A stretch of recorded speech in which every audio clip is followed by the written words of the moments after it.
Welcome to AJ's Broga and Vernick, my friends. I'm back with you now with another session, and it is about passages, reading comprehension, and that is from Rajya Seva 2025, paper 2, that is reading comprehensions.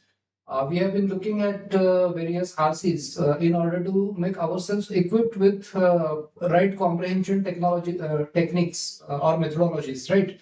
So आज आपण 21 to 30 असे आपले तिसरा आणि चौथा passage राज्यसेवेच्या परीक्षेतला pre मधला आज आपण पाहणार आहोत. And again we are going to process the data as quickly as we can because it is imperative, it is it is significant for us to be able to process the data quickly so that we don't have to keep going back to previous passages, right? So आपण आज बघूया 21 to 25 and then 26 to 30, right? Let's take a look at these questions. बघूया आपल्याकडे काय काय आहे आज. So we have 37, right? Okay. Read the following passage and answer question numbers 21 to 25. All right, we have 21 to 25. Okay. Still, another way of considering what managers do is to look at the skills. Okay, so probably हा कुठून तरी हा passage घेतलेला आहे आणि या passage मध्ये याच्या आधी सुद्धा काही मॅनेजर्सच्या रोल बद्दल काही दिलं असेल आणि आता पुढे अजून काही आपल्याला या पॅसेज मध्ये दिलेलं आहे की स्टील अनदर वे, अजून एक कोणता मार्ग आहे की व्हॉट मॅनेजर्स डू हे बघण्याचा, to look at the skills. त्यांची कौशल्य काय आहेत, कॉम्पिटन्सीज, त्यांच्यामध्ये किती क्षमता आहे, कौशल्य आणि क्षमता जी त्यांना आवश्यक असते. का बरं? तर त्यांचं उद्दिष्ट साध्य करण्यासाठी त्यांना जी क्षमता आणि त्यांना कौशल्य जे अवेलेबल जे असायला हवं ते आहे की नाही हे बघणं. So researchers have identified number of skills. Researchers जे आहेत त्यांनी काही असे काही विशेष कौशल्य त्यांनी ओळखलेत मॅनेजर्ससाठी की दॅट डिफरन्शिएट इफेक्टिव्ह फ्रॉम इनइफेक्टिव्ह, है ना. म्हणजे सक्षम आणि अक्षम, सक्षम आणि आपण म्हणू की इनइफेक्टिव्ह म्हणजे ज्यांना तेवढी क्षमता नाही अशा मॅनेजर्स मध्ये फरक करण्यासाठी काही स्किल्स रिसर्चर्सनी आपल्याला दिलेत. और technical skills encompass the ability to apply specialised knowledge. म्हणजे त्यांच्याकडे किती टेक्निकल स्किल्स ते अप्लाय करू शकतात. सो जे त्यांनी नॉलेज मिळवलंय ते अप्लाय कसे करू शकतात, राईट? नॉलेज और expertise. Wien you think of the skills of professionals such as civil engineers. आता ऑथर सेज की तुम्ही जर का जे प्रोफेशनल्स आहेत जसं की सिव्हिल इंजिनियर्स किंवा ओरल सर्जन्स म्हणजे मेडिकल प्रोफेशनल्स, डॉक्टर्स, इंजिनियर्स यांच्याकडे असलेली कौशल्य त्यांच्या प्रोफेशन मधनं त्यांना मिळालेली जर तुम्ही पाहिली तर you typically focus on technical skills. तर तुमचं जास्त करून तुम्ही फोकस कशावर करता तर टेक्निकल स्किल्स त्यांच्याकडे त्यांनी किती शिकले आहेत, कशाच्या माध्यमातून, थ्रू एक्सटेन्सिव्ह फॉर्मल एज्युकेशन म्हणजे शालेय आणि महाविद्यालयीन आणि त्यांचं पोस्ट डॉक किंवा ह्या एज्युकेशन मधनं, फॉर्मल एज्युकेशन मधनं त्यांनी किती कौशल्य त्यांनी आत्मसात केलेली आहे, टेक्निकल स्किल्स, हे आपण मुख्यत्वे करून पाहतो. ओके, पुढे आपण बघूया. Next we have of course professionals don't have a monopoly on technical skills. Author म्हणतोय की असं काही नाहीये की प्रोफेशनल्स जे आहेत ना त्यांची मोनोपोली आहे टेक्निकल स्किल्स मध्ये. असं काही नाहीये की फक्त प्रोफेशनल्सलाच टेक्निकल स्किल्स असतात, असं नाहीये. And not all technical skills have to be learn in schools. Author असंही म्हणतोय की असं काही शालेय शिक्षणातनं, महाविद्यालयीन शिक्षणातनं टेक्निकल स्किल्स तिथूनच शिकलं पाहिजे असंही काही नाहीये, है ना. अदर फॉर्मल ट्रेनिंग प्रोग्राम्स की तुम्ही ट्रेनिंग प्रोग्राम मधनं, शाळेतनं, महाविद्यालयातनं शिकले पाहिजे टेक्निकल स्किल्स, असं काही नाहीये. Author says all jobs require some specialised expertise. सगळेच जे जॉब्स आहेत ना, सगळ्या जॉब्स मध्ये, प्रत्येक नोकरीमध्ये, सगळ्या नोकऱ्यांमध्ये काहीतरी स्पेशलाइज्ड एक्सपर्टीज लागतो. And many people develop their technical skills on the job. काही लोक नोकरीवरती असताना, त्या जॉब वरती असताना शिकून घेतात, है ना, असे लोक आहेत. द ॲबिलिटी टू अंडरस्टँड, समजून घेण्याची, आकलनाची क्षमता, कम्युनिकेट विथ, लोकांशी कम्युनिकेशन करणे, मोटिवेट, इतरांना मोटिवेट करणे, इतरांना इन्स्पिरेशन देणे अँड सपोर्ट अदर पीपल, बाकीच्या लोकांना सपोर्ट करणं, both individually and in groups, म्हणजे समूहांमध्ये आणि व्यक्तिशः सुद्धा. तर ह्या स्किल्सला ऑथर म्हणतो की आपण ह्युमन स्किल्स म्हणू शकतो. ह्युमन स्किल्स मध्ये काय काय आलं की अंडरस्टँड करणं है ना, लोकांना समजून घेणं है ना, people to understand other people, त्यानंतर to communicate with other people, हे असं वाचायचं की to communicate with other people, motivate other people and support other people, both individually and in groups, यालाच ऑथर म्हणतोय human skills. Many people are technically proficient, है ना, technically तंत्रज्ञानाच्या बाबतीत ते प्रोफिशियंट असतात, एक्सपर्ट असतात, बट पुअर लिस्नर्स, है ना, त्यांच्याकडे लिसनिंग स्किल नसतं, है ना. सो असे लोक आहेत.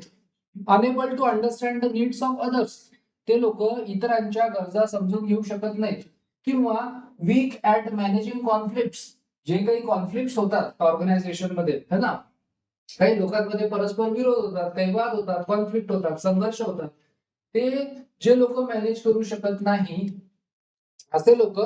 तर आता असे बरेचसे लोक आहेत की ते टेक्निकली तंत्रज्ञानाच्या बाबतीत एक्सपर्ट आहेत, पण त्यांच्याकडे लिस्निंग कपॅसिटी नाही आहे, ते लोकांच्या गरजा समजून घेऊ शकत नाहीत, ते संघर्ष लोकांमधले सोडवू शकत नाहीत. Because managers get things done through other people. Author म्हणतोय की मॅनेजरचं एक मुख्य रोल काय असतो, लोकांकडनं काम करून घेणं, है ना, मॅनेजर मॅनेजर्स. सो लोकांकडनं काम करून घेणं हे मॅनेजरचं काम असल्यामुळे they must have good human skills, त्यांना ह्युमन स्किल्स हे चांगलेच त्यांच्याकडे असले पाहिजे. लोकांमध्ये काम करणं, लोकांबरोबर काम करणं, लोकांच्या गरजा समजून घेणं, लोकांना मॅनेज करणं, हे ह्युमन स्किल्स मॅनेजर्सकडे असलेच पाहिजेत. ओके, पुढे आपण बघूया आपल्याकडे काय आहे. Let's take a look at this. Managers must have the mental ability, है ना. सो त्यांच्याकडे मेंटल ॲबिलिटी, मानसिक क्षमता सुद्धा पाहिजे अनालाइज करण्यासाठी. कशासाठी? अनालाइज करणं, एखादी गोष्ट अनालिसिस करणं, डायग्नोज, एखादी गोष्ट डायग्नोज करणं, प्रॉब्लेम ओळखणं, कॉम्प्लेक्स सिच्युएशन, समजा खूप गुंतागुंतीची परिस्थिती निर्माण असेल झालेली, तर ती अनालाइज करता आली पाहिजे, है ना. सो त्याचं विश्लेषण करणं, है ना, ते सगळं जमलं पाहिजे. दिस टास्क रिक्वायर कन्सेप्च्युअल स्किल्स, मग त्याला कन्सेप्च्युअल स्किल्स त्याला पाहिजे मॅनेजरकडे. त्याच्यासाठी कौशल्य कुठली पाहिजे? Conceptual skills. त्या मॅनेजरला कन्सेप्च्युअली तो स्ट्रॉंग पाहिजे. डिसिजन मेकिंग, आता कन्सेप्च्युअल स्किल्स मध्ये ऑथर म्हणतोय डिसिजन मेकिंग. फॉर इन्स्टन्स, उदाहरणार्थ डिसिजन मेकिंग मध्ये मॅनेजरला काय आवश्यक आहे? टू आयडेंटिफाय प्रॉब्लेम, समस्या काय आहे, प्रश्न काय आहे ते ओळखणं, है ना. त्याच्यानंतर डेव्हलप अल्टरनेटिव्ह सोल्युशन्स, दुसरे कुठले मी मार्ग अवलंब करू शकतो ते डेव्हलप करणं. टू करेक्ट दोज प्रॉब्लेम्स, ते समस्या, त्या प्रश्न, ते प्रश्न सोडवण्यासाठी मी अजून कुठले सोल्युशन्स, कुठले मार्ग मी अवलंब करू शकतो. इव्हॅल्युएट दोज अल्टरनेटिव्ह सोल्युशन्स, मी जे इतर सोल्युशन्स मी शोधून काढले त्याचे इव्हॅल्युएशन करणं, ते कितपत योग्य आहेत, ते कामात येतील का.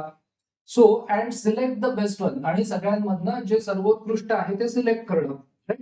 आफ्टर दे हॅव, आता दे म्हणजे काय, तर managers, after they have selected a course of action. Course of action म्हणजे कुठलं ऍक्शन आता घ्यायची आहे, कुठलं सोल्युशन वापरायचं आहे, हे एकदा सिलेक्ट केलं, मॅनेजर्स मस्ट बी एबल, त्यांना हे जमलंच पाहिजे. काय जमलं पाहिजे? To organise a plan of action, एक जो पण ऍक्शन प्लॅन आहे त्याला ऑर्गनाइज करणं, त्याला योग्य क्रमवारीत लावणं, है ना, हे ऑर्गनायझेशन त्यांना जमलं पाहिजे. अँड देन एक्झिक्यूट इट, म्हणजे ते प्रत्यक्ष आणता आलं पाहिजे, अंमलात आणता आलं पाहिजे, right. The ability to integrate म्हणजे काय? जोडणे. Integrate new ideas with existing processes, जे त्यावेळेला जे प्रोसेसेस आहेत, जे कुठले मार्ग आहेत त्या ऑर्गनायझेशन मध्ये वापरले जात आहेत, त्याला जोडणं नवीन आयडियाशी, है ना, नवीन संकल्पनांसोबत. And innovate on the job, नाविन्यपूर्ण करणं गोष्टी, are also crucial conceptual skills for today's managers. So पूर्ण पॅसेज मध्ये आपल्याला मॅनेजर्स बद्दल, त्यांचा रोल काय असतो, चांगल्या मॅनेजरकडे काय कौशल्य असली पाहिजे, हे सगळं या पॅसेज मध्ये आपण पाहिलं. आता now let's take a look at the next part. So here we go. It is 40. Okay, now question 21. Now we read a couple of paragraphs, and from the passage, now we need to answer 5 questions, right? Let's take a look at these. Which of the following skills included in human skills? Human skills मध्ये कोणते कोणते skills येतात आपण आत्ताच discuss केलं बघा. Okay, which of the skills are included in human skills? Fine. Human skills मध्ये आपण बघितलं अंडरस्टँडिंग आहे, अंडरस्टँडिंग होतं. कम्युनिकेटिंग विथ अदर्स हे पण होतं. हेल्पिंग अदर्स हे पण होतं. आणि म्हणजे थोडक्यात all of the above. So number 4 is the answer. Number 4 is the answer for question number 21, all of the above. Next, question 22. Which of the following statement is not true म्हटलंय हा. Be very attentive, be very alert, right? Be cautious. Not true विचारलंय का true विचारलंय का false विचारलंय? आपल्याला असं statement बघायचंय जे true नाहीये. Fine. So number 1, technical skills include the ability to apply specialise knowledge और स्किल्स. आपण सुरुवातीलाच बघितलं होते है ना, तुम्ही जे पण शिकले आहात स्पेशलाइज नॉलेज ते अप्लाय करणं. So this is correct, this is not the answer. Number 2, professionals do not have a monopoly on technical skills. हे पण आपण वाक्य बघितलं होतं सुरुवातीच्याच याच्यामध्ये. Number 3, all technical skills need not to be learn in schools और अदर फॉर्मल ट्रेनिंग प्रोग्राम्स. हे सुद्धा दिलं होतं ना. ऑथरने सांगितलंय की असं काही नाहीये की तुम्ही महाविद्यालयात, शाळेत किंवा ट्रेनिंग प्रोग्राम्स मध्येच शिकलं पाहिजे. काही लोक नोकरीवर असताना, जॉबवरती असता असता शिकून घेतात. सो 3 पण आन्सर नाही होणार, कारण की हे तिन्ही स्टेटमेंट ट्रू आहेत. आपल्याला जे नॉट ट्रू आहे ते ओळखायचं आहे. Number 4, all jobs not require special skills. हे स्टेटमेंट पॅराग्राफ मध्ये म्हटलं होतं all jobs require special skills, म्हणजे हे स्टेटमेंट फॉल्स आहे आणि आपल्याला फॉल्स स्टेटमेंट ओळखायचं आहे. आपण पहिल्या सुरुवातीलाच हे दिलं होतं all jobs not require special skills. So all jobs require दिलं होतं. सो याचा आन्सर आहे नंबर 4. 22 चा आहे नंबर 4. सो हे 21 चं 4, 22 number 4. Let's take a look at next question which we have 23. Which of the following statement is true? Okay, कुठलं statement author म्हणतोय ट्रू आहे? ओके, आता आपल्याला we have been given 2 statements. Statement A is managers must have the mental ability to analyze and diagnose complex situations. See, this sentence is clearly given in the passage. आपण वाचलं आता थोड्या वेळापूर्वी है ना. आता याच्यामध्ये आहे, तुम्ही आपण जर का प्रिव्हियस स्लाइड कडे गेलो तर तिथे आहे ते. So A is very true because it is clearly explicitly given. So A is true. Managers must have mental ability to analyze. B, decision making is a conceptual skill. Actually, if you recollect, आपण बघूया बघा. We will see. Just I'll show you.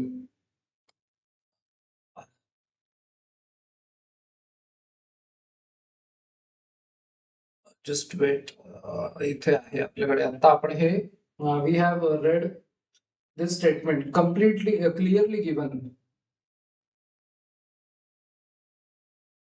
See, आता आपण मगाशी जे म्हटलं, many people develop their technical skills on the job.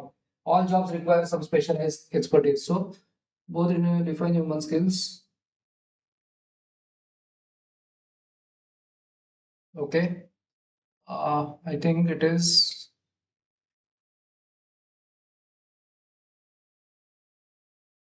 Okay, professionals, they have learned. All right, let's see. पुढे आहे बहुतेक.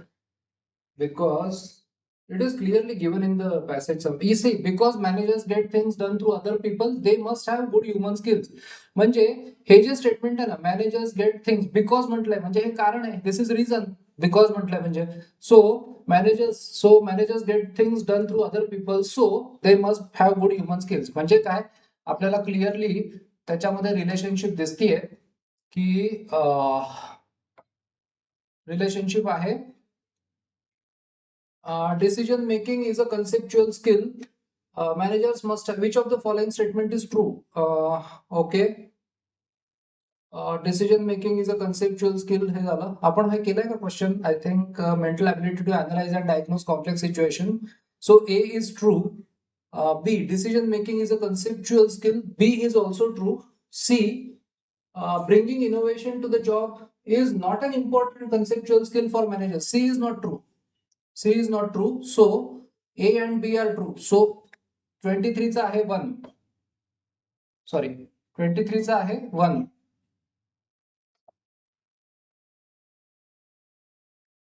1 A and B 23.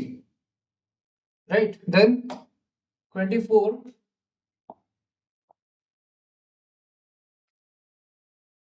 24. Which of the following statement is correct? Many people are good at technical skills but not good listeners. B. Managers do things through other people. C. Managers don't necessarily have good human skills. So 24 मध्ये 24 मध्ये आहे managers don't necessarily have good human skills. Correct आहे हे तर C तर नाही आहे. Managers do things to other people. B is right. Many people are good at technical skills but not good listeners. A and B. So option number 2 याचा आहे option number 2. This is option number 2. Then we have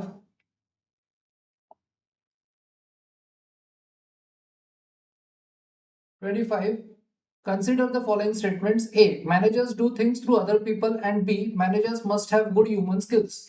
so आपण ते आत्ताचे 2 क्वेश्चनच्या पूर्वी जे बघितलं ना, so ते हे होतं.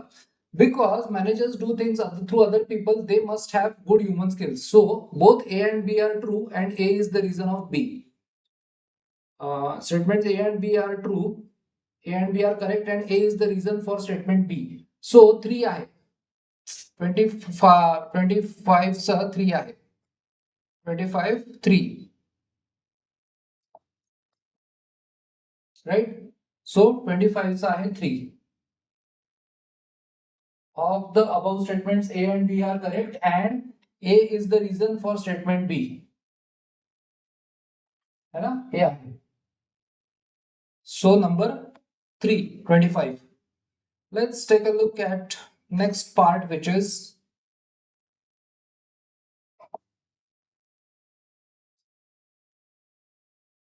now read the following passage and answer the questions 26 to 30. Okay, ecosystem. A classic example of ecosystem है ना. इकोसिस्टम नैसर्गिक जी साखळी असते किंवा इकोसिस्टम जी एक आपली जी इकोसिस्टम असते म्हणजे डिपेंडंट असतात ना इकॉलॉजी मध्ये सिस्टम्स वेगवेगळ्या. So being dependent, one organism is dependent on the other, that is ecosystem. So a classic example of ecosystem is a small lake or pond है ना. सो एक छोटस तळ किंवा डबक. ओके, आपण बघूया आता काय काय आहे याच्यात.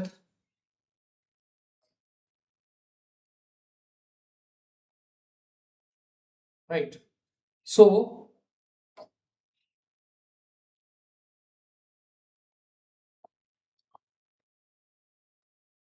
read the following passage and answer the questions 26 to 30.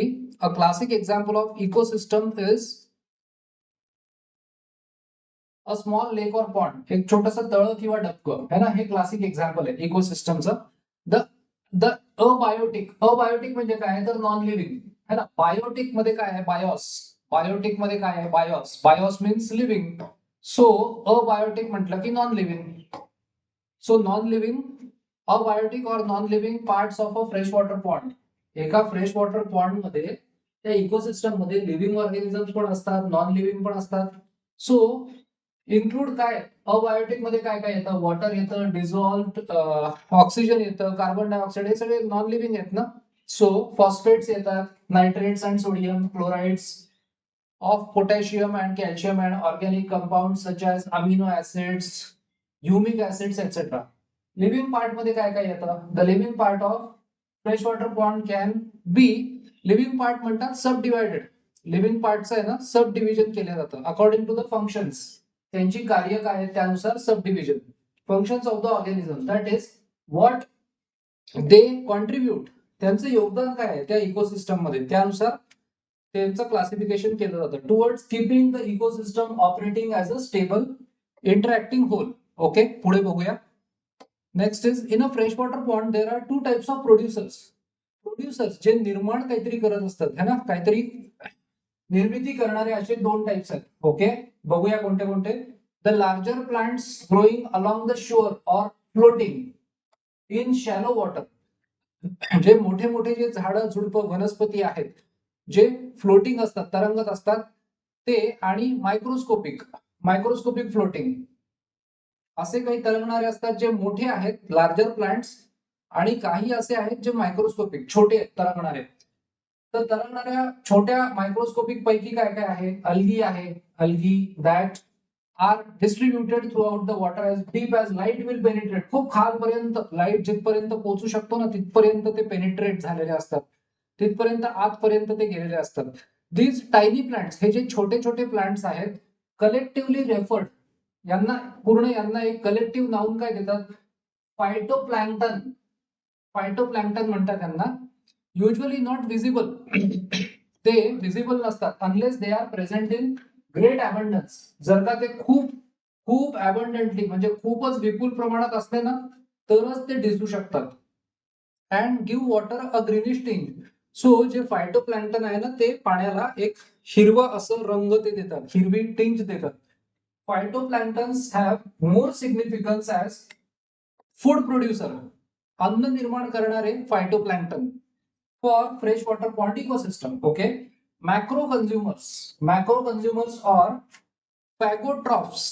फॅगोट्रॉफ्स असतात ऑफ पॉन्ड इकोसिस्टम इन्क्लूड किडे, छोटे छोटे किडे असतात, आणि इन्सेक्ट लार्वे, त्या किड्यांच्या ज्या अळ्या असतात त्या किड्यामध्ये रूपांतर होण्याच्या आधी इन्सेक्ट लार्वे, क्रस्टेशिया, फिश आणि परहॅप्स सम फ्रेश वॉटर क्लॅम्स.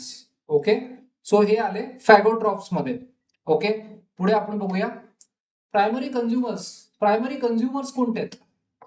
मूळ कंझ्युम करणारे कोण आहेत? सच ॲज झू प्लॅन्क्टन, म्हणजे अॅनिमल प्लॅन्क्टन, हे कंझ्युमर्स आहेत. फाउंड नियर द सरफेस, पाण्याच्या सरफेसच्या जवळ जे आढळतात, आणि जे कंझ्युमर्स असतात ते झू प्लॅन्क्टन त्यांना म्हणतात, ते नियर द सरफेस असतात. And benthos water forms are the plant eaters. Consumers आहेत ना, कंझ्युम करतात म्हणजे काहीतरी ते युज करतात. सो या केसमध्ये ते खातात. काय खातात? Plant eaters. त्यांना काय म्हणतात? हे झू प्लॅन्क्टन आहेत. हर्बिवोरस, कारण की ते शाकाहारी आहे ना, plant eaters, herbivorous. And secondary consumers कोण आहेत? कार्निवोरस. सो कार्निवोरस का म्हटलंय? That it primary consumers. So या झू प्लॅन्क्टनला खाणारे ते secondary consumer, right. Sorry, there might be some tertiary consumers पण असू शकतात, अजून वरच्या लेवलला पण कंझ्युमर असू शकतात, दॅट ईट द कार्निवोर्स, म्हणजे secondary consumers. Ecosystem is completed by saprophytes. Saprophytes ecosystem complete करतात. Or decomposer. सॅक्रोफाइट्सला काय म्हणतात? डिकम्पोजर ऑर्गॅनिझम, म्हणजे ते डिकम्पोज करतात, म्हणजे ते विघटन सारखं थोडक्यात है ना, कंपोज करणं आणि डिकम्पोज करणं. So decomposer organism such as bacteria, so त्यांना म्हणतात saprophytes. Flagellate protozoas and fungi. They break down the organic compounds of cells from dead producer and consumer organisms either into small organic molecules. या organic मॉलिक्युल्सला ते use करतात, कशासाठी? स्वतःसाठीच use करतात. और into inorganic substances through the process of decomposition, है ना, decomposition, विघटन करून, that can be used as raw materials by green plants. Fine. बघूया आता question 26. The nutrition mode in which organisms consume their daily food in the form of dead and decomposed matter. Decomposed matter कुठले आहे ते? दिस is सॅप्रोफायटिक. आपण बघितलं होतं आत्ताच, है ना. सो याचं येतं सॅप्रोफायटिक. जे जे कंझ्युम करतात their daily food in the form of dead and decompose matter is saprophytic. Symbiotic नाही, होलोझोइक नाही, पॅरासायटिक नाही. त्यानंतर next 27. The breakdown of organic compounds of cells from dead producer by the process is known as decomposition.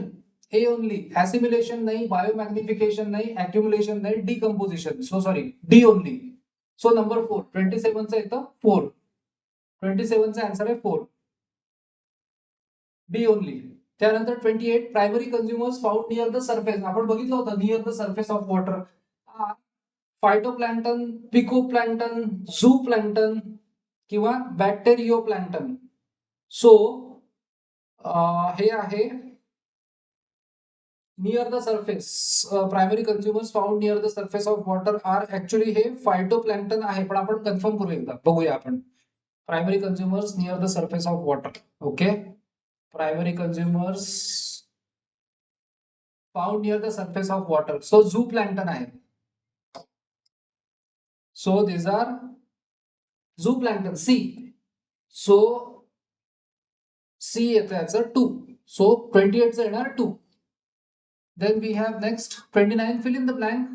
The blank parts of freshwater ecosystem include sunlight. आपण बघितलं होतं non living, जे non living असतं त्याच्यामध्ये काय काय येतं, निर्जीव याच्यामध्ये काय काय येणार, sunlight, temperature, dissolve oxygen, nutrients, depth and water flow. So abiotic D. So 29 चं येणार 4. D only, right. युफोटिक नाही, बायोटिक नाही, प्रीबायोटिक नाही. सो त्याचा येणार D only. 30. Question 30. The subdivision of living part of the freshwater pond is A. Living parts of subdivision according to function of organism. B. According to status of organism. C. According to service of organism. D. According to life of organism. Which of the statement given above are correct? So actually it is according to function. Subdivision of living part according to function. So हे A only यायला पाहिजे, पण आपण एकदा खात्री करू. So living part of fresh, okay, fresh living part, okay, should be somewhere here.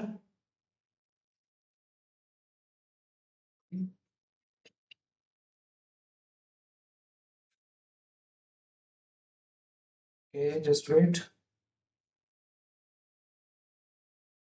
Subdivided according to functions of the organisms. See what they contribute. So function. So we have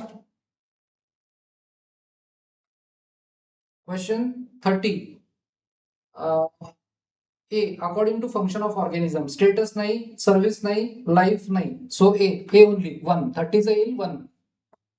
So 30 is 1.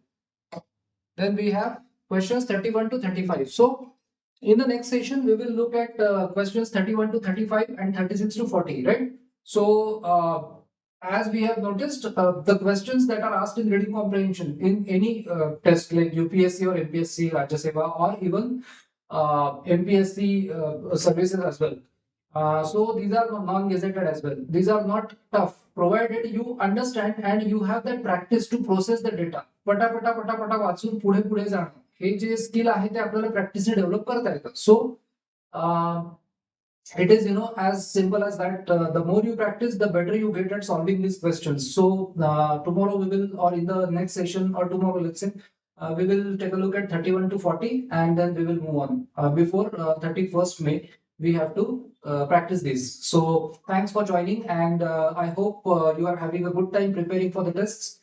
So be confident, stay active, stay alert, stay attentive, take rest, take enough rest, and perform well. Thank you so much. Best of luck.